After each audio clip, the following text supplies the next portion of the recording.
Okay, so welcome. Hello. I'm so happy that you are here. I am so happy to be here. My name is S.L. Ziegler. I'm the head of digital programs and services at LSU Libraries, and I'm the project manager for the LDL as Data Grant, which makes today's speaker series possible. By way of introduction, I'll say a few quick things about the grant and how we fit into it all. Before that, there were a few housekeeping items. So I'll just remind everyone that we all agreed to the code of conduct, which states in part harassment of participants will not be tolerated in any form. So this is yet to happen, but if we need to, we'll just shut down this meeting, send out a recording afterwards. Life is just too short to put up with that nonsense. This talk is being recorded and will be available on the LDL YouTube channel. So we'll email all the registrants when it's ready, as well as advertise to the usual channels. Please do keep an eye out for that. And please do feel free to use the chat at any point to ask questions or share resources. My colleague, Leah Powell-Duncan, will be helping us monitor those and share them during the question and answer session. Lastly, just point out that we'll be using this hashtag that you see here on the screen should you want to follow along on Twitter. That's hashtag LDLAsData. So we are here together today because of the Collections as Data Part to Whole grant with funds from the Andrew W. Mellon Foundation, re-granted through the University of Nevada, Las Vegas, LSU Libraries, and the Louisiana Digital Libraries, part of a cohort charged with creating examples of how to operationalize the use of digital cultural heritage materials as data. And we are thrilled to be part of this cohort, such a great cohort, so many wonderful projects. If you haven't yet, please do take a look. They are wonderful, wonderful people. Our part of the Collections as Data Part to Whole project is investigating what it would mean to make the entirety of the Louisiana Digital Library available as data. So for context, the LDL is Louisiana's statewide digital repository for cultural heritage material with over 30 participating institutions, including public libraries, academic libraries, archives, and museums. And we know that a project of this scale and complexity will include both a technical angle in which we build out APIs and bulk downloads in various ways, and there's a lot of work going on right now about that. But much more central to our project for our purposes today is the community work that this entails. Because we're thinking about what we can get out of the LDL in terms of data to use and reuse in various forms, we also need to think very carefully about what goes into the LDL. So doing so invites questions about digitization selection, conscientious metadata remediation, as well as evaluations of what collections should not, in fact, be widely shared, because we know that not everything should be treated the same way. And it's because of these questions and many others that we launched this speaker series. We know the LDL is not alone in this journey of trying to figure out what we should be doing and how we should be doing it, so we're happy that there's been such an interest across the library, archives, and museum field. Before I introduce today's speaker, I just want to take a moment to reminisce and to say that this is the last event in our speaker series. And on this slide, you'll see the names of all the wonderful presenters we've had, as well as the titles of their talks. We've had scholars present original research, practitioners present case studies, educators offer hands-on examples. All of these are available on the LDL YouTube channel. I sincerely hope you take advantage of this resource. I know I will be going back to watch and rewatch these wonderful talks. We are so thankful to everyone involved in making this a success. And now, I am so happy to say that we are not quite yet done. It is my pleasure to introduce today's speaker, Sharon Leon. Sharon is the Associate Professor of History and Digital Humanities at Michigan State University. And I think it's fair to say her work has influenced so much of what so many of us do. And by that, I mean the presentations she gives, like the ones she'll give today, but also the work on the tools that so many of us use. For instance, Sharon was the Director of Public Projects at the George Mason University Roy Rosenzweig Center for History and New Media, where, among many other things, she directed the Omeka Web Publishing Project, a tool that I know many of us rely on to make our digital collections available to our patrons and to the world. Sharon received her Bachelor of Arts and American Studies from Georgetown University and her doctorate in American Studies from the University of Minnesota. And Sharon, I'm delighted to turn this over to you at this point and your presentation from event to data set, perspective, structure, and the problem of representation in data-driven digital history. Thank you. Thank you, SL, for that introduction. I'm going to comment this conversation today, though, for I know the rest of the speaker series, we've been talking about collections as data, focusing on cultural heritage professionals and their role primarily in making collections as data and facilitating collections as data. And I want to talk today a little bit about data-driven history, the role of the scholar in creating collections data. So I'm going to share my screen now, and off we'll go. Very good. So digital historians are well familiar with the notion that the larger community of historians generally has been skeptical of and cautious about data-driven scholarship. Controversies surrounding Robert Vogel and Stanley Angerman's 1974 work, Time on the Cross, The Economics of American Slavery, continue to haunt computational work. We're talking really 50 years later, 45? That was my birth year, 46. Regularly, historians who are suspicious of digital methods inquire as to how contemporary digital work can avoid reproducing the interpretive missteps of the era of quote-unquote cliometrics. While Time on the Cross often stands in for a whole range of historical scholarship based on quantitative methods, it undoubtedly continues to be a focal point for conversation precisely because those quantitative methods were used to argue that people enslaved in the United States had willingly collaborated with the system of slavery to make it an efficient and productive economic institution. In doing so, Vogel and Angerman made arguments about the interior life and motivations of human beings based on the material conditions and outcomes of their circumstances. In effect, they mistook correlation for causation.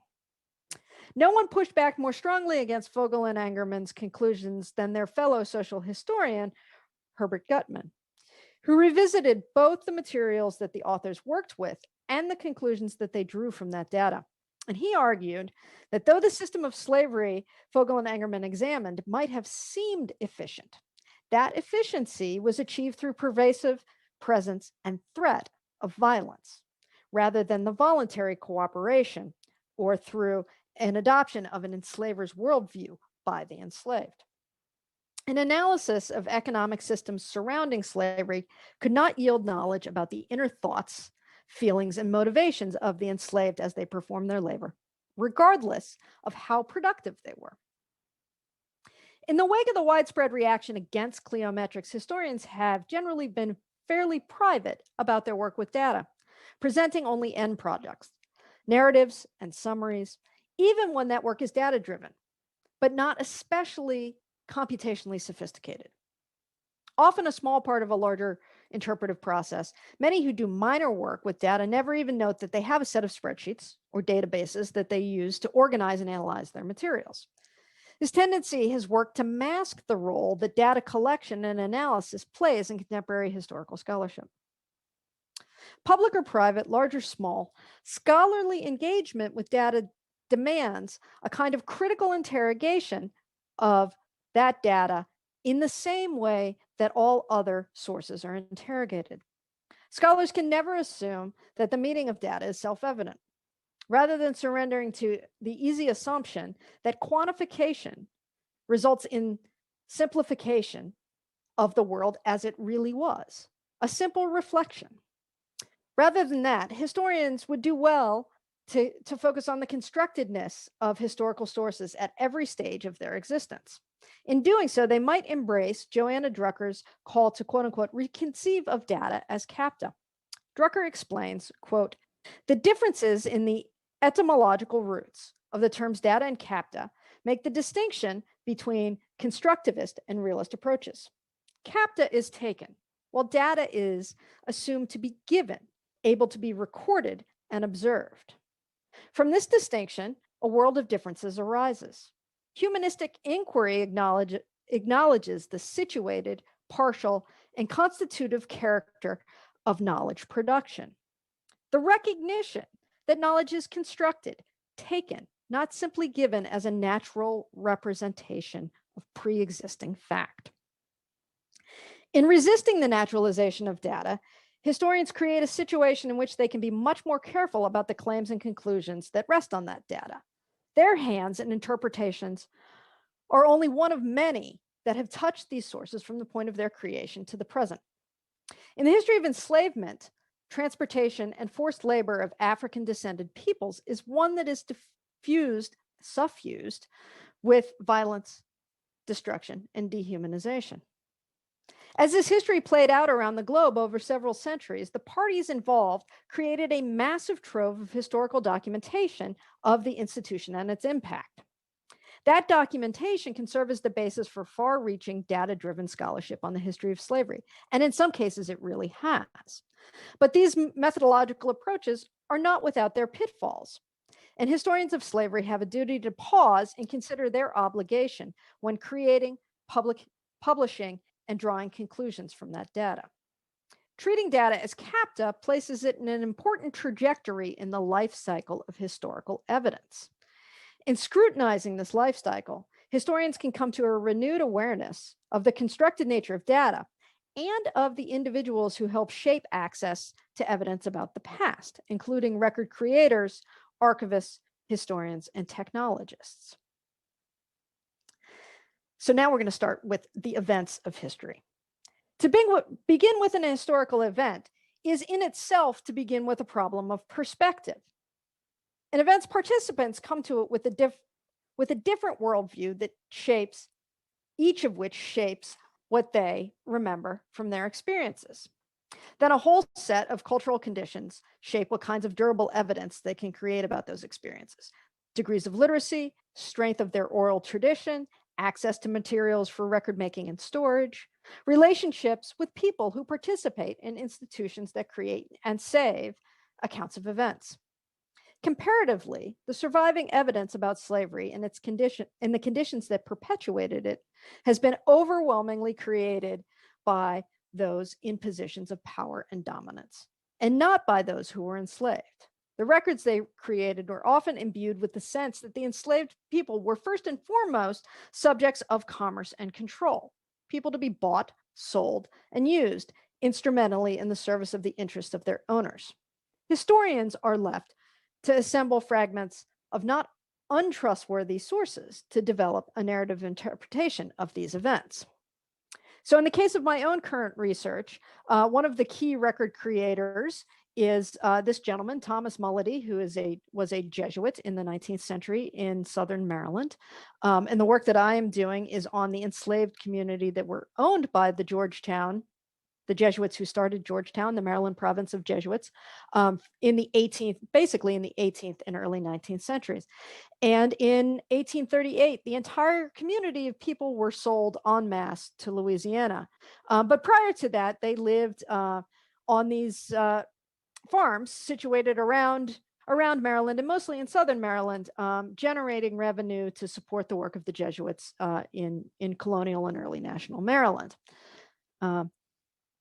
Lots of evidence of this community and their existence in this space remains, which is not true of lots of slaveholders. But as I said, in 1838, the sale of everyone owned by the Maryland province Jesuits was executed, and this is a record of the bill of sale.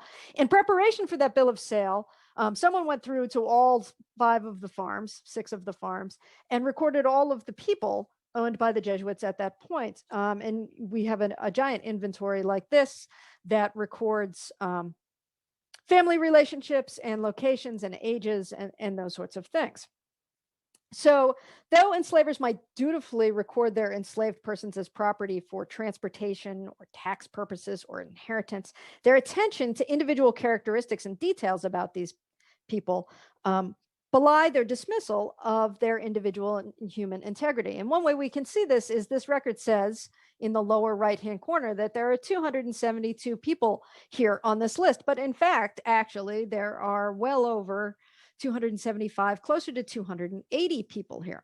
And if you pay very close attention to the family dynamics that are mapped out here, there's a lot of ambiguity about people who possibly may have run away and what the family relationships are and those sorts of things. But this was a way to account for the community in preparation for sale, not to account for the community as a group of families or as a group of relations in and of themselves. Of course, historians are trained to read for this kind of historical perspective, to think about the context of creation of the fragmentary evidence that gives us a window to the past, and to use that perspective to create new and instructive interpretations. We're trained to read against the grain, to read for silences. Yet spaces and gaps and ambiguity exist even in seemingly stable elements of records like this. So the recording of ages is moderately haphazard here and matched up to birth records is often wrong. It's closer to a guess in some cases than others. So these records may seem stable, but they're really not. And so to take this as a transparent reflection of the community is quite a misstep.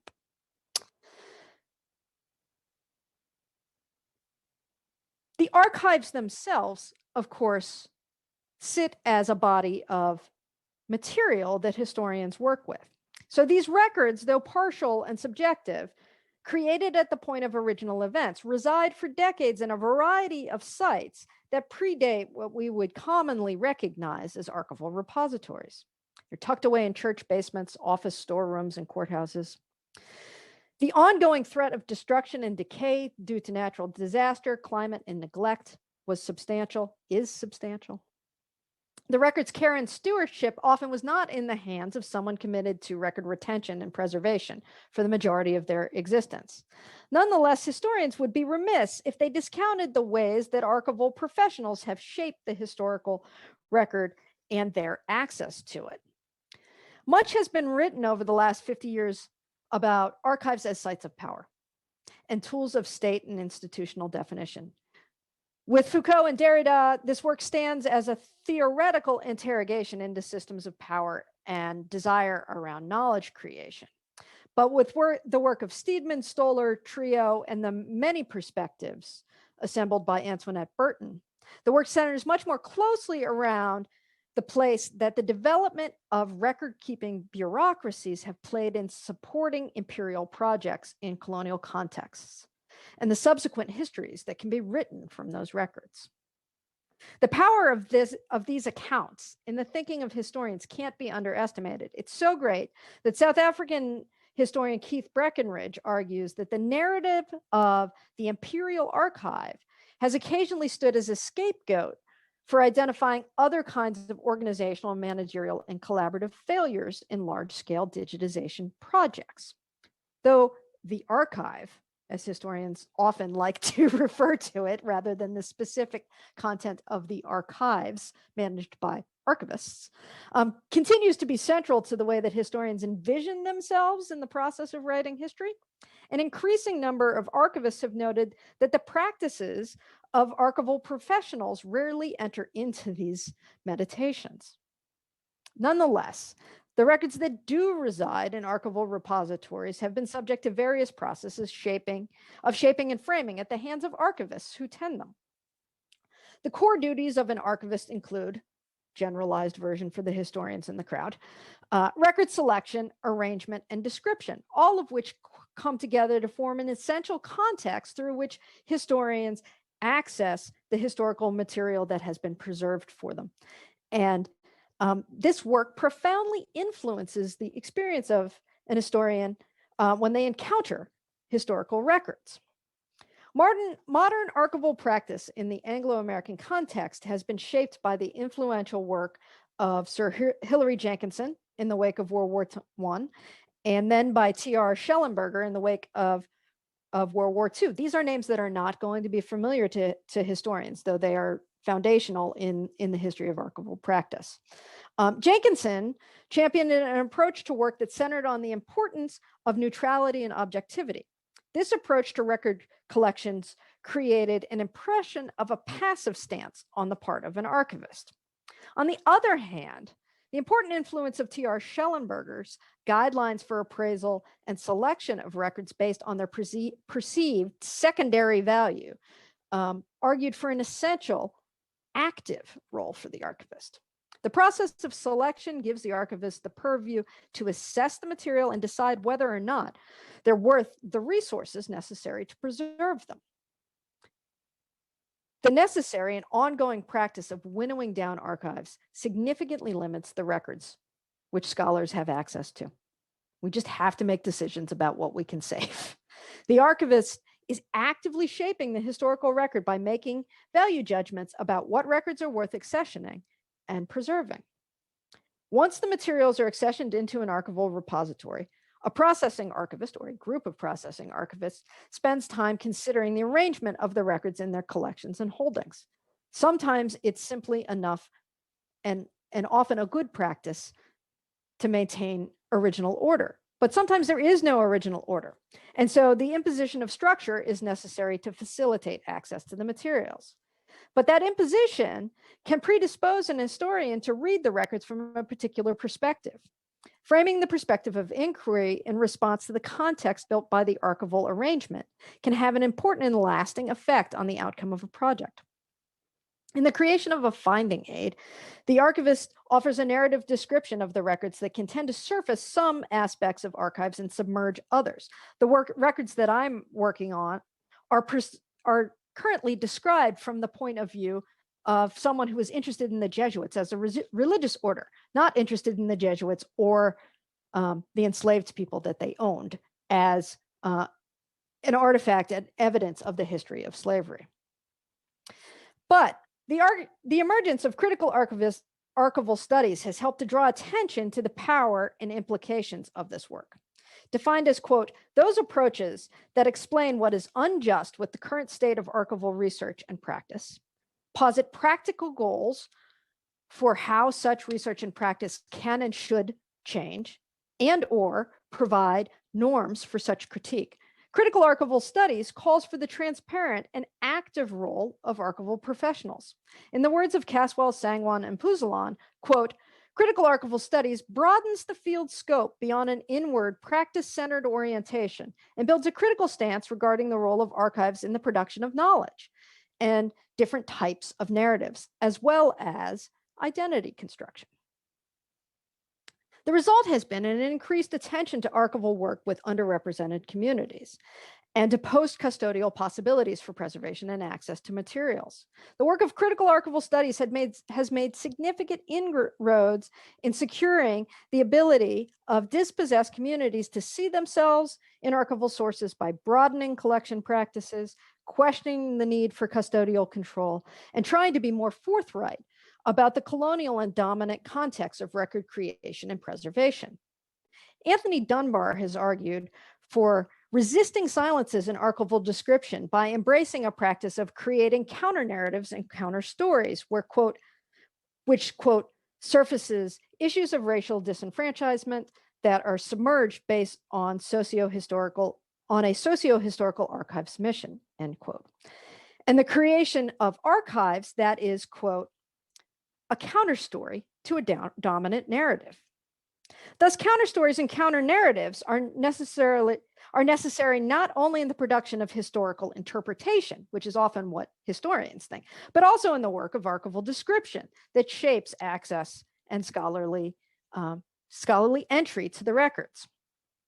Unfortunately, the resources for doing thorough and fine-grained archival description are scarce, and finding aids that exist for many collections describe materials only at the box level rather than at the item level.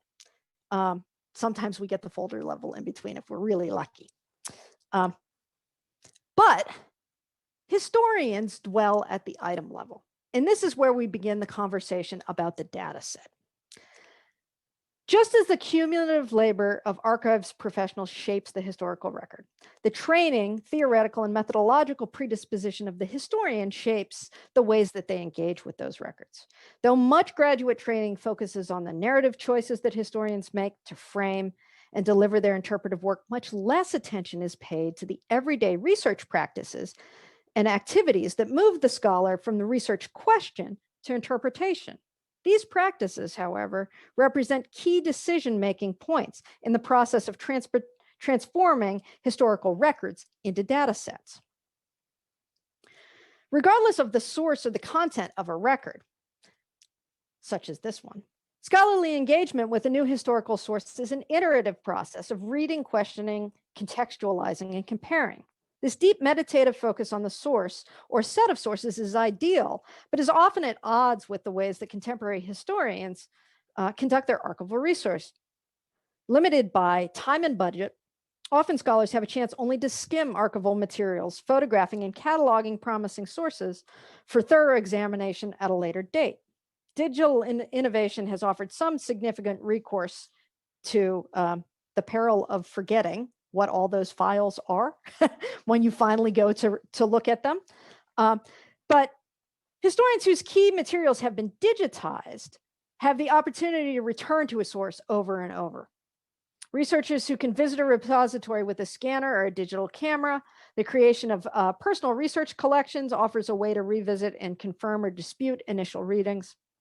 For those taking notes that summarize a particular source, rather than taking a transcription or an image representation, that perspectival process of reading can forever shape, of the initial reading, can forever shape the tone and the insight of their historical interpretation.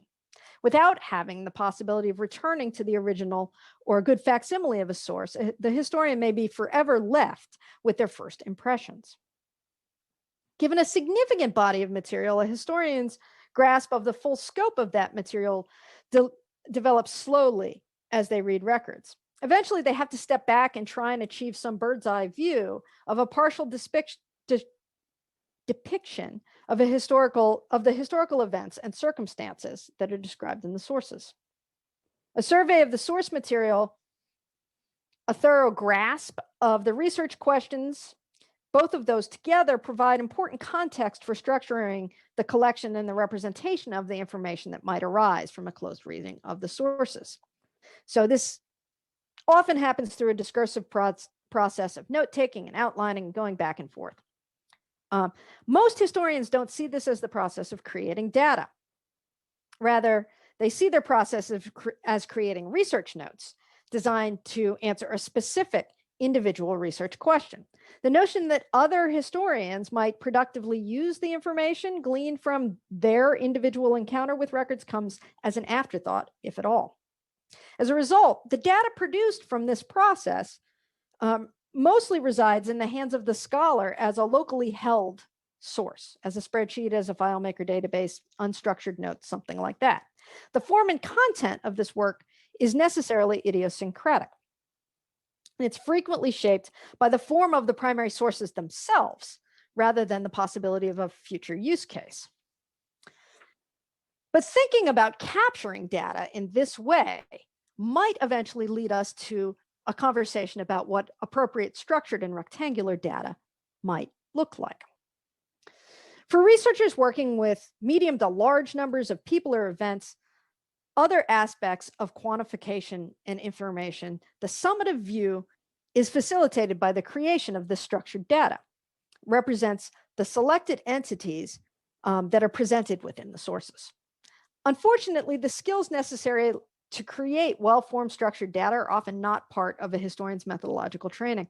As a result, the researchers can find themselves constructing a data model more by chance than by intention. However, the logical structure for a data model is sometimes no more self-evident than the meaning of the information being represented. Without a thorough initial survey of the sources at hand, it's very, very difficult to create a data model that is sufficient to represent the content of those sources. So we might think about what kind of derived data looks like here. So we see historians going through this process of hand generating document transcripts and then trying to break them out into, in my case, people with unique IDs that then get deduplicated. And then we might think about enumerating different kinds of events with different kinds of event types. So this process arises from the sources and maybe not so much in relationship to any other descriptive schema that might be useful. And part of the problem is historians don't know what descriptive schemas are. frequently they don't. And so we start to see historical research data that hopefully begins to look something like this, like a rectangular representation of quote unquote tidy data in Hadley Wickham's estimation. And we can hope that that data model can be transformed into something that looks relatively generalizable. So as I said, unfortunately, though historians work with MARC records all the time, they don't see them as MARC records. They might be familiar with Dublin Core from interacting with digital repositories or aggregators, but they don't see that as a data model that might structure the way that they work with their own data. So they might be vaguely familiar with the process of creating metadata, but the finer points of these schemas don't really have anything to say to them, or they haven't yet encountered them. So creating a data model to represent historical information gleaned from primary sources is a very different process than that which metadata librarians and collections professionals undertake to create collections metadata. Cataloging metadata refers mostly to the process and context of creation of the source. But in developing a research data set, the historian's called upon to read a set of varied primary sources and model data about historical people, places, and events described within those sources. This is sort of a meso level, what I call derived data, rather than collections data. Thus, the scholar is not capturing data about the record as an entity, but rather she's capturing data about the history that the record represents. Though there are some standards and practices that can be marshaled in creating models for this kind of data, the work is much less clear-cut than creating a model for collections data that describes the individual entities. The process for designing a data model requires a kind of structural thinking that is much more akin to systems design. Methods training for contemporary historians often does not involve a specific discussion of the processes and design principles necessary to responsibly collect and model historical research data. In some programs, those topics are integrated into an intro to methods or digital history course, but more frequently, this training falls to university librarians and requires students to know that they need to know to go and seek out that additional professional development. In recent years, this training is most often focused on, as I said, the concept of tidy data, which is a simple, thank God, formulation of guidelines really drawn from the field of statistics and Hadley Wickham's creation of R as a statistical program. But it helps ensure that data is maximally actionable. Wickham explains that tidy data sets are easy to manipulate and model and visualize, and have a significant structure. And this is the key part. Each variable is a column, each observation is a row, and each type of observational unit is a table. Recording data in this very simple rectangular structure can dramatically increase the reusability of a data set. Even so, these principles only barely scrape the surface of the kinds of intellectual work a historian would have to do to create a data model that could represent the data, that the sources that they're looking at, and be reusable by another historian. The creation of a data model sets up a rigid structure for the collection and access of that data, and it fixes a host of representational choices, not only in the selection of the variables, but also in the formation of the observations. Each cell in a rectangular data set represents a choice that results in a new representation of the past. First and foremost, the most difficult choice lays in what to include and how to represent it semantically. For historians, the easiest way to collect data from an archival source is to copy the information verbatim from the document. The risks that this approach is that scholars reproduce the ontological assumptions of the record creator, who is, of course, the person in power here, and the process then begins to perpetuate the oppressive regimes of power and control that were imposed in the first place to subjugate, in my case, enslaved people. If the historian chooses not to describe the records exactly, a host of other choices arise.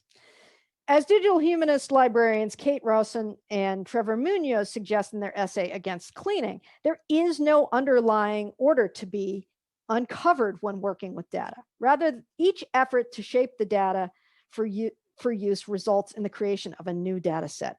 Selecting a controlled vocabulary to describe a person's racial identity cannot offer the degree of complexity necessary to fully render that aspect of identity. Indicating a relationship status using contemporary heteronormative nuclear family representations fails to capture the contingency and the complexity of family life and fictive kin under enslavement. For data to be computationally actionable, it requires a level of normalization that was not common practice of the record creators themselves. A scholar may need to normalize spellings of personal names and places and create fixed dates or concatenate fields. All of that adds a layer of interpretation exactly in the creation of the data. Then they might undertake a process of extending their data beyond that which is clearly rendered in the sources themselves. They may choose to augment their data with external information not included in the primary sources, so geospatial information. More significantly, researchers might choose to impute new data from the information in the records. For example, a historian might have a source that indicates the age for a number of enslaved people at a particular point in time. They might then calculate the birth years for those individuals. And that might seem like a reasonable choice, but only if they have other sources to collaborate with, because we know record keepers and creators are lazy about age. And they might be practicing something known as heaping, which ages people to the closest 5-year mark or something like that. So each of these decisions incrementally distances the data set from the primary source.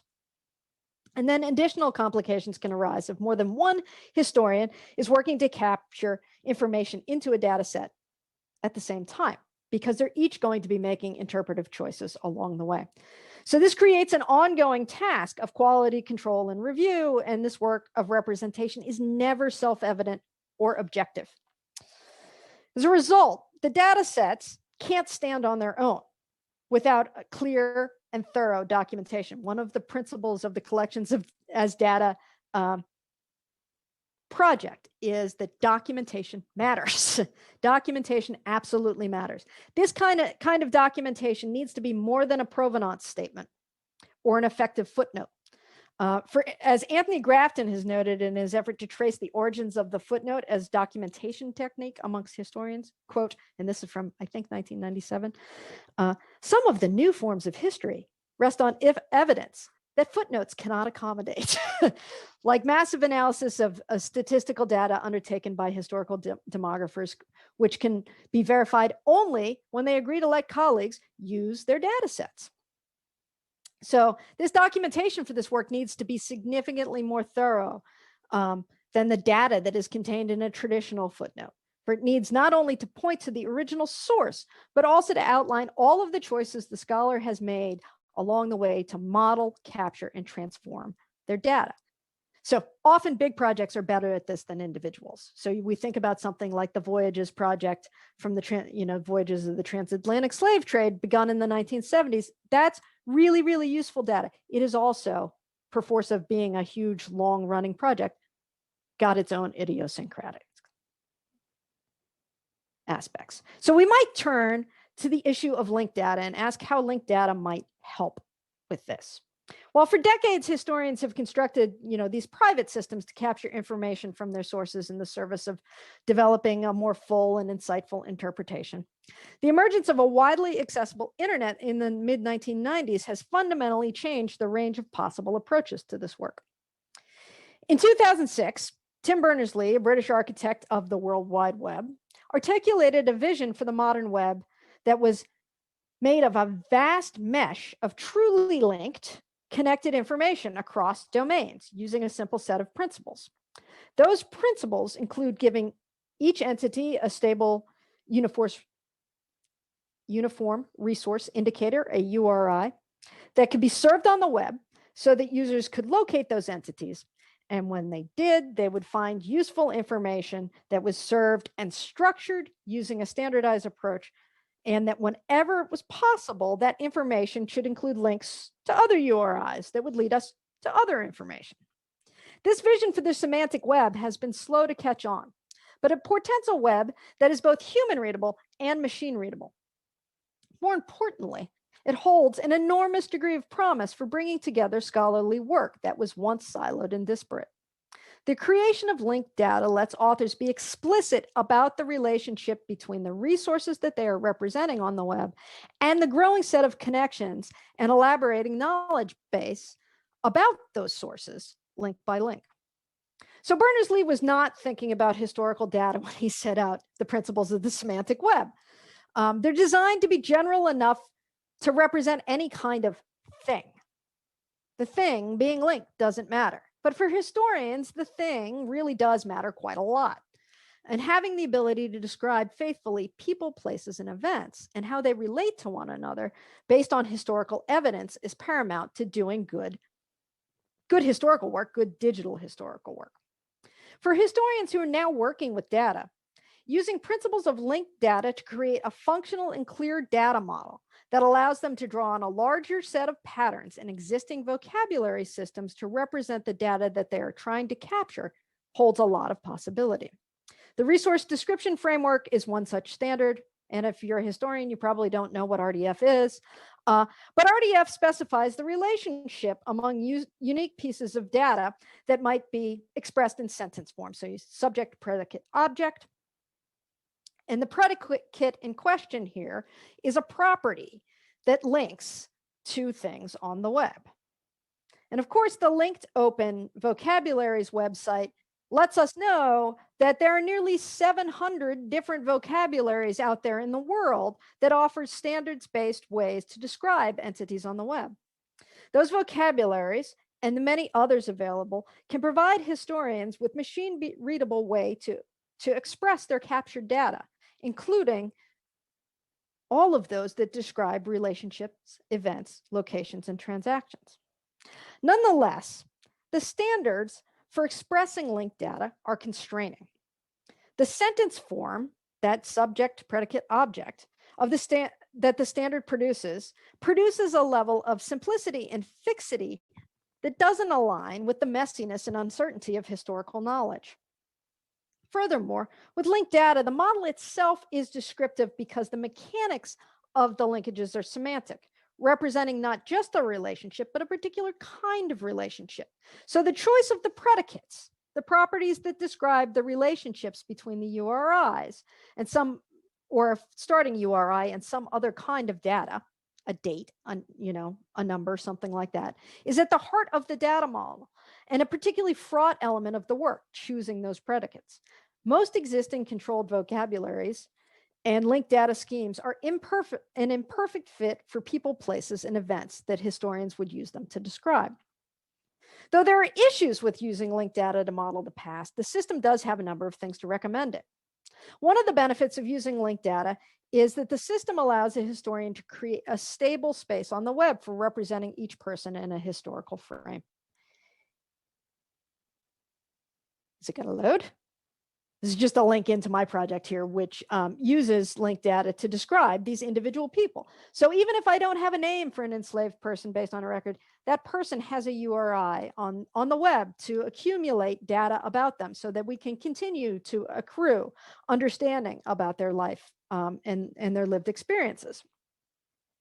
But having created individual records for a group of enslaved people, the next step might be to create associations among those individuals as members of kinship networks and as participants in events.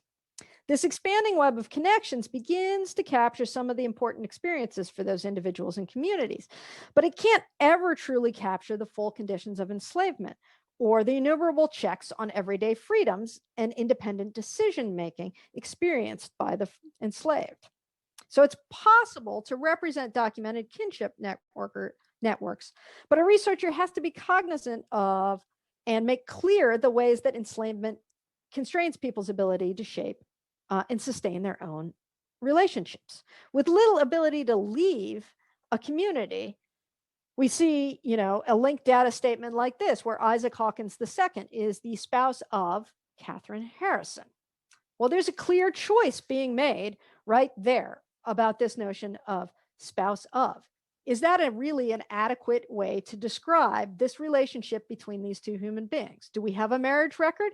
In some cases, we do. In other cases, we have a grouping that suggests that they are a couple. Are they a couple for how long? Are they forced to be linked to each other? All of these questions arise in the simple sentence structure of a linked data relationship.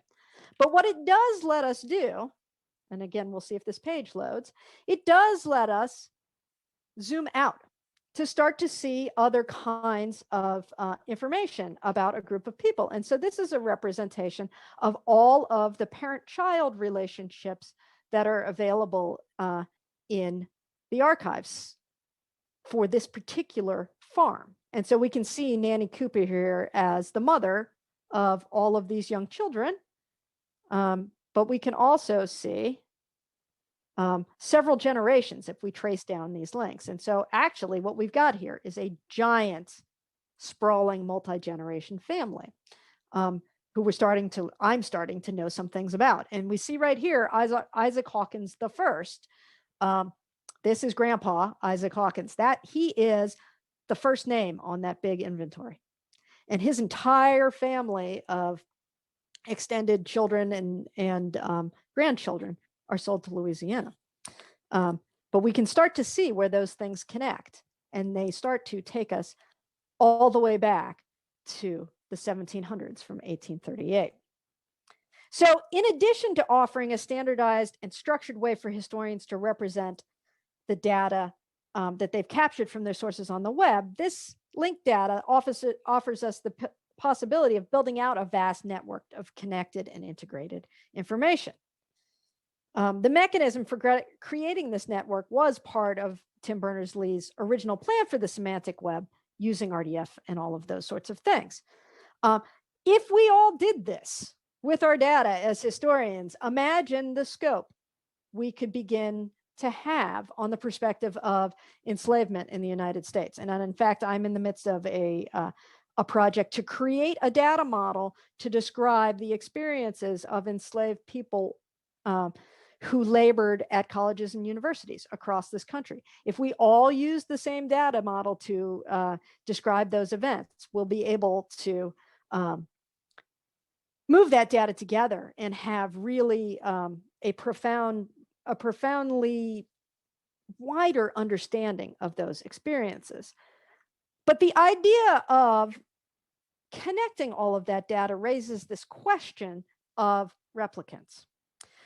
Writing in 1997 about the difficulty of documenting quantitative and data-driven work, Anthony Grafton, who was, most recently talking about footnotes, didn't envision a world in which data sets created by historians from a wide variety of fields could easily be shared and accessed on the internet. Data developed for individual ends now need not stay private. It can be freely shared among scholars, not only in private email transactions, but by posting those data sets to the web. Posting an inert spreadsheet to a data repository, such as GitHub or Figshare or something like that, or even on a project web page, represents sort of the most basic form of the sharing of captured data. But when we find ourselves in situations where that data gets to be downloaded, augmented, and reused to create another data set, we start to get replicants, and we start to lose track of what the original spawning of that data is, the original source of that data. So unlike librarians who have something useful like Ferber to describe all of the different manifestations of a single data set, we're going to have to find a reliable way to create durable relationships between the historical data sets that are served by scholars, so that we can start to see a provenance trace. All of that is possible using linked data. We have this problem that in aggregating data, sometimes we're not just pointing back to the original data source, but replicating it and making another version of it. And so in essence, we're heading towards something where we're going to disconnect the data sources from the archival materials from which they were derived. And that's going to be a huge problem for future scholars. So I would argue that we want to think about integration over replication. Don't make a copy of that data set, or don't serve it in such a way that it can only be made as a copy, but rather serve it live on the web as linked data, so that a same as link can be added or a provenance link can be added, so that we can truly have a functional web of data sets created by historians connected to the collections data itself. So you say, like, I don't know how to make linked data. Well, one way to make linked data is to use a content management system that makes the linked data for you. And so this is a little plug for Omeka S, which is one of those systems that will allow you to use to create a set of resource templates to describe your materials, and in effect, to publish linked data without even knowing you're doing it. So with that, I wish we could open it up to questions.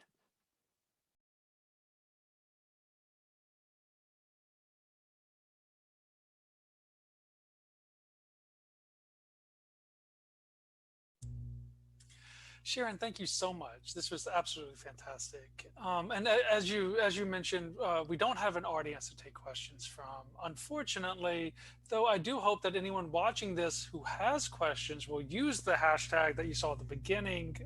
And that would be nice. Somebody will do their best to at least engage in conversation, if not answer your questions. But Sharon, I do have a question. Absolutely. Happy to chat. You touched on this several times in different ways, but I wonder if here at the end, if we could just bring it all back together. So you're talking a lot about historians interrogating their records, and how archives and archivists, those of us who work full-time in these repositories, are so thankful, by the way, that you do acknowledge the difference between the archive and actual archives. And so we work in archives. A lot of our viewers will have worked in archives and are, or in many cases, professional archivists to various degrees, whatever that means. I'm wondering how it is, or to what extent, in your opinion, we as archivists or collections professionals should be trying to educate our researchers on the role that we have. Yeah, I think it's super. I think we need to come at this from two directions. Certainly, we need to come at it's our responsibility as historians, training new historians, to know how this works, and to encourage conversation and collaboration with archival professionals, and it should definitely be built into the methods class. But I do wonder if, and I know this is a question of what's different about the current pandemic situation, about what kinds of orientations researchers get to a repository when they arrive. I wonder even if there's a way in sharing a finding aid to highlight the context of creation of that finding aid. This finding aid was developed by X person in this year. It's the third such finding aid. We actually did sort of an ethnographic statement about the work that has been done. But I'm also super conscious of the fact that there are not enough people and not enough resources and not enough time to do the reparative description that so many people want to do. And so that I think that all of those efforts also to talk about the work of reparative description highlight in really meaningful ways the essential role of archivists all along the way in mediating how we understand the records and their relationship to one another. So talking about that reparative work in the very public ways that so many organizations and repositories and institutions have been doing lately, I think is absolutely the right way to go, because it makes that work present to historians. That's a wonderful answer. Thank you for that. And I wonder, this is somewhat related, and I don't know, it's not a very fair question, Sharon. I hope it's you're taking more than fair questions. I am. I mean, I'm taking all questions. I ask all sorts of unfair questions all the time too. And it's unfair in a joking sense because I don't know if you would know how to answer this. But thinking about the Collections as Data project that brings the speaker series into existence, and the Louisiana Digital Libraries angle in it is like we are trying to figure out to what extent it would be possible to just offer everything as data. Yep. And being thoughtful about what shouldn't be data, et cetera, Sure, sure. and thoughtful about, but my question to you is, what, thinking about the documentation that you stress, what would you like to see at the repository level for historians coming to use such a wide and varied data hub for data sets? Right, right. That's a really good question. So, I mean, the question about putting it all out as data doesn't, I'm assuming maybe wrongly, that there isn't a shared data model across all of the materials. Is there? It would have to be abstracted. Yes. Yeah, pretty generally. I don't know. You know, I think that probably one of the things that would help, regardless of what the shape of that data looks like, is the inclusion of something like that kind of ethnographic statement about the just tell us how we got here. Like, we wish we could have, you know, augmented this and this, but we were constrained to these kinds of things.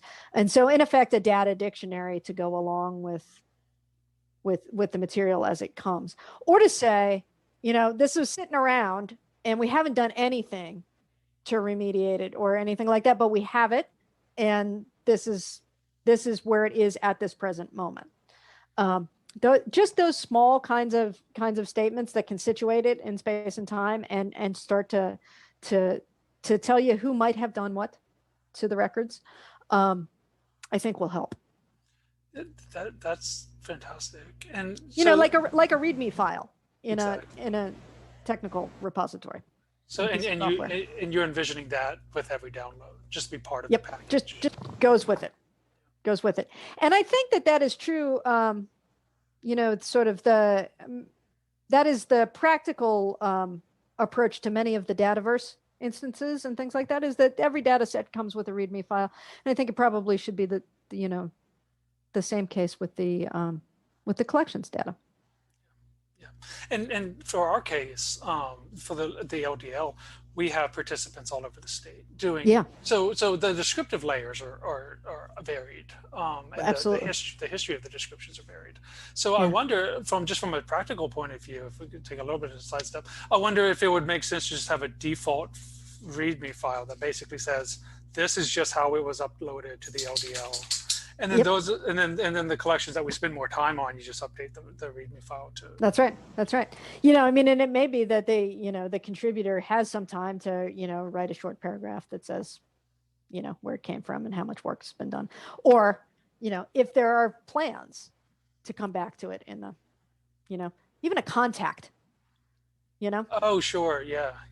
Just sort of those sorts of, like, this is the person who knows the most about where this data came from, which I think often, in lots of ways, sometimes doesn't. As I said, once those data sets start to move around and be reposted and those sorts of things and start to be replicated, sometimes all of that stuff falls away. There's a, I should give a plug for, make sure I get the name right. The Journal of Slavery and Data Preservation is a sub-project of the Enslaved Project, which is in fact an effort to aggregate existing data sets about the global slave trade. But the Journal of Slavery and Data Preservation, is the principle of that journal is that data sets are scholarly products. They can be peer reviewed. They should have an introduction, sort of a situating statement about, how they were developed, and they should have a DOI to try and fight that blooming of the replicants. Is that there should be, give the thing a persistent identifier. Sharon, this has been absolutely fantastic. And it's just clear to me, and I hope to others, how this is applicable to those of us who are collection managers. As we think about how best to serve our patrons out, with data. And then Well, and I come to this from the point of view of really, really, really wanting historians to collaborate with archivists and not necessarily, which I think is too often the case, is view your archivist as a service provider who is just bringing you the stuff. Because that's not at all what is happening. And so that any situation where we can create where that knowledge can be shared will make the work better on both ends. Completely agree. Leah, as the only other audience member at this point in the conversation, I'll just pause to ask if you have any questions or comments. Not at this time. Thank you. Fantastic. Well, Sharon, let me thank you again for being part of this project, and everyone watching this. Thank you for watching. If you haven't yet, we've got 7 other phenomenal videos from the speaker series. So much to learn, so much to just watch and rewatch. So I hope you all enjoy.